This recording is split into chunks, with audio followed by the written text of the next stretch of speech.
Lamine Yamal might be one of the most exciting footballers in the world, but whenever his little brother Keyne appears, even Lamine has to accept that he is no longer the main attraction. From fighting with a golf club to taking over an entire World Cup, these are the funniest moments of Lamine Yamal and his little brother. First up, Keyne discovered that football talent does not automatically transfer to every sport. During a family trip to Topgolf, he missed everything, while Lamine and their mother could do nothing except laugh.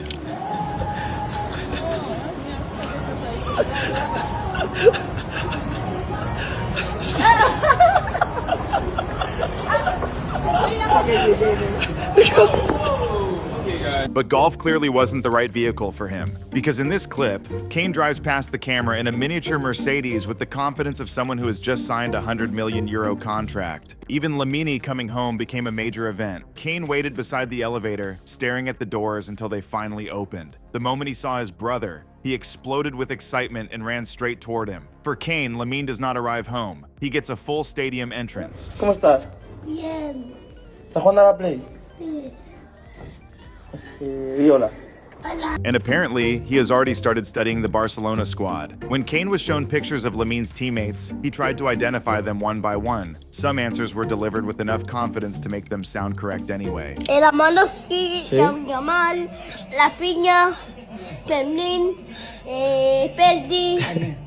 Barcelona's mascot Cat also tried to introduce himself to Keyne, but the moment the giant mascot came too close, Keyne turned around and ran for his life. Once he realized Cat was friendly though, he quickly returned to play as if the dramatic escape had never happened. Keyne was just as unpredictable at the Ballon d'Or ceremony. While the biggest names in football carefully posed for photographs, he arrived in a tiny black suit and became completely distracted by the Champions League ball. Everyone else saw a prestigious red carpet. Keyne saw a very expensive playground. Away from football, Keyne decided to make cookies. He carefully followed the instructions and treated every ingredient like part of an important mission. But after doing all the work, sharing the finished cookies with Lamine did not appear to be part of his plan.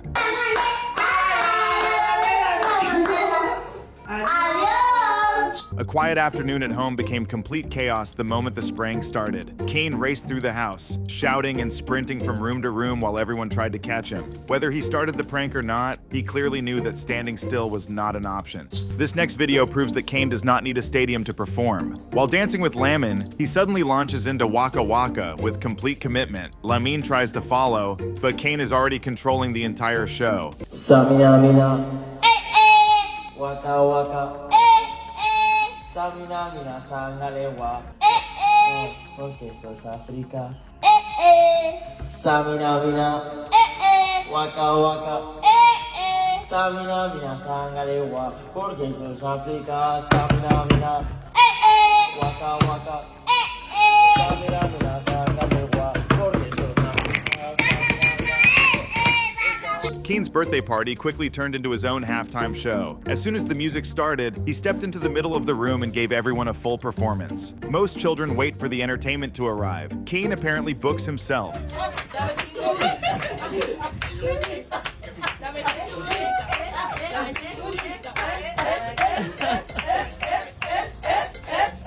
And after scoring, Keyne immediately attempted Cristiano Ronaldo's celebration. The technique still needs some work, but the confidence is already world-class.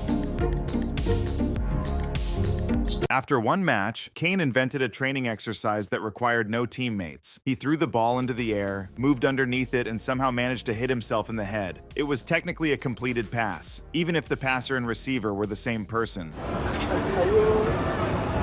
But when he actually got a ball at his feet, Raphinha's son Gael gave him a quick introduction to competitive football. Gael slipped the ball straight through Keyne's legs, but Keyne simply continued chasing it as if the nutmeg had never happened. Without VAR, his dignity had to recover on its own. Long before inspecting the World Cup trophy, Keyne had already tested the European Championship version. The moment it reached his hands, he lifted it to his mouth and tried to drink from it like an enormous cup.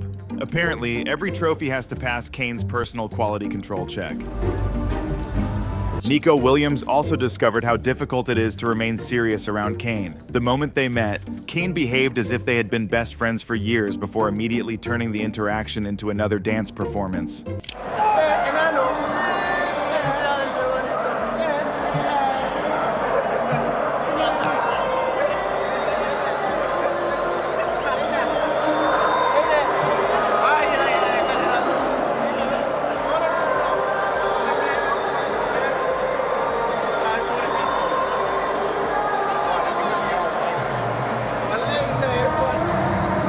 Then, when Kane was knocked to the ground by Cucurella's son, he went to complain to his father, but Cucurella's only response, half in joking, was to tell him to go give him a red card. During Barcelona's Copa del Rey celebrations, Kane was finally given an entire pitch to explore. While the players posed with the trophy, he ran between them, chased the ball, and created his own celebration. Barcelona had just won a major final, but the smallest person on the field kept stealing the cameras. However, nothing compared with what happened during the World Cup. Against Austria, every Spanish attack produced a new reaction from Kane. He shouted, jumped, and threw his arms into the air with enough energy to become Spain's unofficial #1 supporter. His reaction to Mikel Oyarzábal's goal was even better. Kane appeared in the middle of the crowd, celebrating with so much intensity that the clip instantly went viral. Spain had scored an important goal, but half the internet was watching the celebration in the stands. But Kane's most carefully planned performance came against Belgium. The day before the game, he reportedly called Lamine using their mother's phone and announced that he was going to stick out his tongue when the camera found him, and he kept his promise. Kane appeared on the giant screen waving and pulling faces, while Lamine looked up from the pitch and immediately started laughing. He knew this was not spontaneous. He was watching Kane's plan being executed perfectly.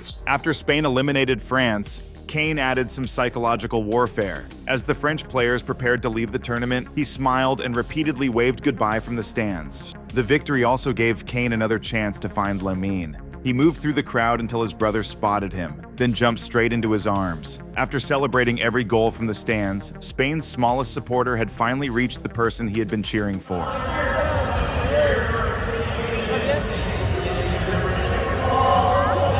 Then came one of the most unexpected interactions of the tournament. Kane approached a police officer and offered him a handshake, so the officer placed his enormous hat on Kane's head. For a few seconds, Spain's most famous supporter had promoted himself to stadium security.